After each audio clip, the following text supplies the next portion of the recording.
फिर धर्मात्मा ब्राह्मणों, भक्तों तथा राजर्षियों के लिए तो कहना ही क्या है। अतः इस क्षणिक दुखमय संसार में आ जाने पर मेरी प्रेमा भक्ति में अपने आप को लगाओ।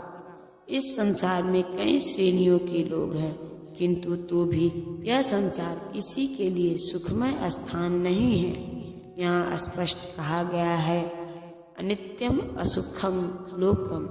यह जगत अनित्य तथा दुखमय है और किसी भी भले मनुष्य के रहने लायक नहीं है। भगवान इस संसार को क्षणिक तथा दुखमय घोषित कर रहे हैं। कुछ दार्शनिक विशेष रूप से मायावादी कहते हैं कि यह संसार मिथ्या है, किंतु भगवत गीता से हम यह जान सकते हैं कि यह संसार मिथ्या नहीं है, यह अनित्य है। अनित्य तथा मिथ्या में अंतर है। यह संसार अनित्य है, किंतु एक दूसरा भी संसार है जो नित्य है। यह संसार दुखमय है, किंतु दूसरा संसार नित्य तथा आनंदमय है। अर्जुन का जन्म ऋषि तुल्य राजकुल में हुआ था, अतः भगवान उससे भी कहते हैं, मेरी सेवा करो और शीघ्र ही मेरे धाम को प्राप्त करो। किसी को भी इस अनित्य संसार में नहीं रहना चाहिए, क्योंकि यह दुखमय है। प्रत्येक व्यक्ति को भगवान के हृदय से लगना चाहिए, जिससे वह सदैव सुखी रह सके। भगवत भक्ति ही एकमात्र ऐसी विधि है जिसके द्वारा सभी वर्गों के लोगों की सारी समस्याएं सुलझाई जा सकती हैं। अतः प्रत्येक व्यक्ति को कृष्ण भावनामृत स्वीकार करके अपने जीवन को सफल बनाना चाहिए। अपने मन को नित्य चिंतन में लगाओ। मेरे भक्तों, मुझे नमस्कार करो और मेरी ही पूजा करो। इस प्रकार मुझ में पूर्णतया तल्लीन होने पर तुम निश्चित रूप से मुझको प्राप्त कर सकोगे। इस श्लोक में स्पष्ट इंगित है कि इस कलमशग्रस्त भौतिक जगत से छुटकारा पाने का एकमात्र साधन कृष्ण भावनामृत है। कभी कभी कपटी भाष्यकार इस स्पष्ट कथन का तोड़ मड़ोड़ का अर्थ करते हैं कि सारी भक्ति भगवान कृष्ण को समर्पित की जानी चाहिए। दुर्भाग्यवश ऐसे भाष्यकार पाठकों का ध्यान ऐसी बात की ओर आकर्षित करते हैं जो संभव नहीं है। ऐसे भाष्यकार यह नहीं जानते कि कृष्ण के मन तथा कृष्ण में कोई अंतर नहीं है। कृष्ण कोई सामान्य मनुष्य नहीं है, वे परमेश्वर हैं। उनका शरीर, उनका मन तथा स्वयं वे एक हैं और परम हैं, जैसा कि कुर्म पुराण में कहा गया है। और भक्ति सिद्धांत सरस्वती गोस्वामी ने चैतन्य चरितामृत में अनुभाष्य में उद्धृत किया है।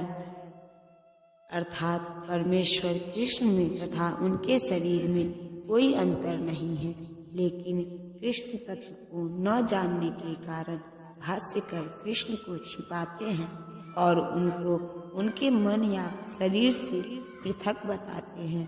यद्यपि यह कृष्ण तत्व के प्रति मेरी निरी अज्ञानता है, किंतु कुछ लोग जनता को भ्रमित करके धन कमाते हैं। कुछ लोग आसुरी होते हैं, वे भी कृष्ण का चिंतन करते हैं, किंतु ईर्ष्यावश जिस तरह की कृष्ण का मामा राजा कंस करता था, वह भी कृष्ण का निरंतर चिंतन करता रहता था, किंतु वह उन्हें अपने शत्रु रूप में सोचता था। वह सदैव चिंताग्रस्त रहता था और सोचता रहता था कि न जाने कब कृष्ण उसका वध कर दे। इस प्रकार के चिंतन से हमें कोई लाभ होने वाला नहीं है। मनुष्य को चाहिए कि भक्ति में, प्रेम में उनका चिंतन करे, यही भक्ति है। उसे चाहिए कि वह निरंतर कृष्ण तत्व का अनुशीलन करे। तो वह उपयुक्त अनुशीलन क्या है? यह प्रामाणिक गुरु से सीखना है।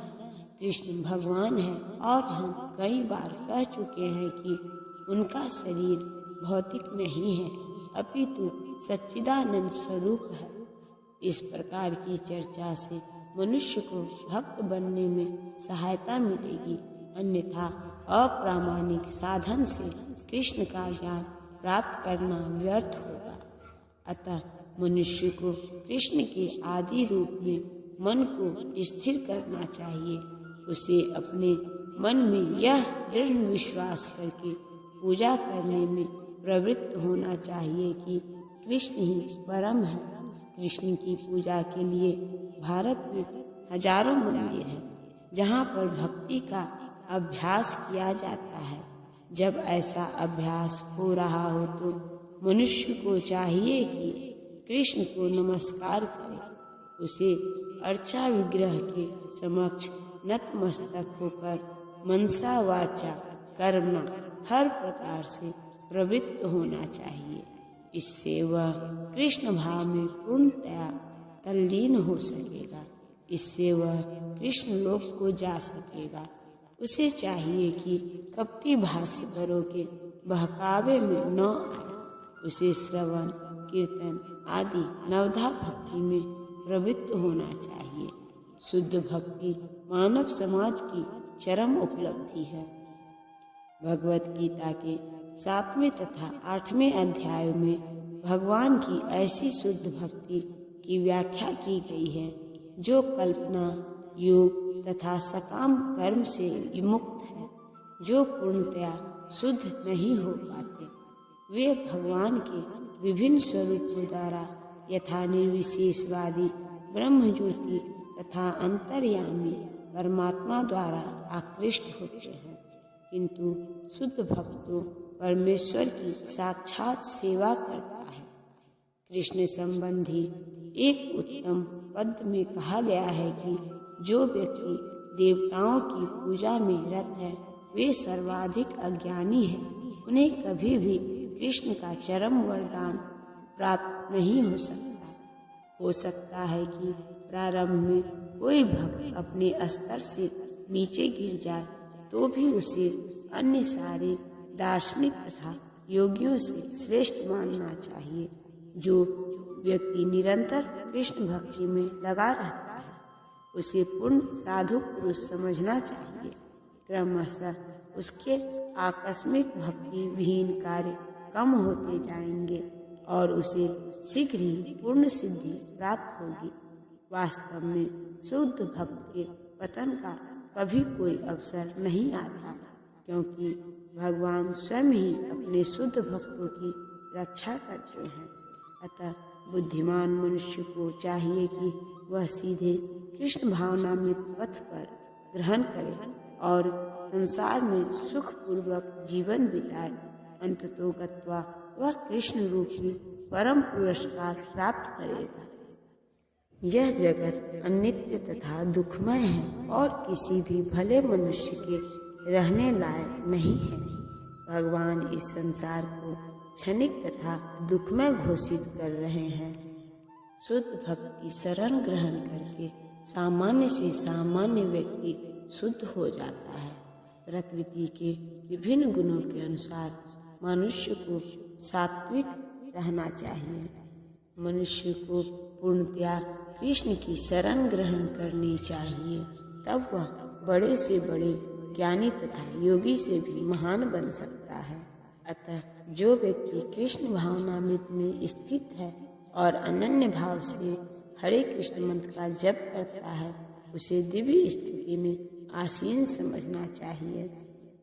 इस प्रकार श्रीमद् भागवत गीता के 9वें अध्याय परम गुहा ज्ञान का भक्ति वेदांत तात्पर्य पूर्ण हुआ।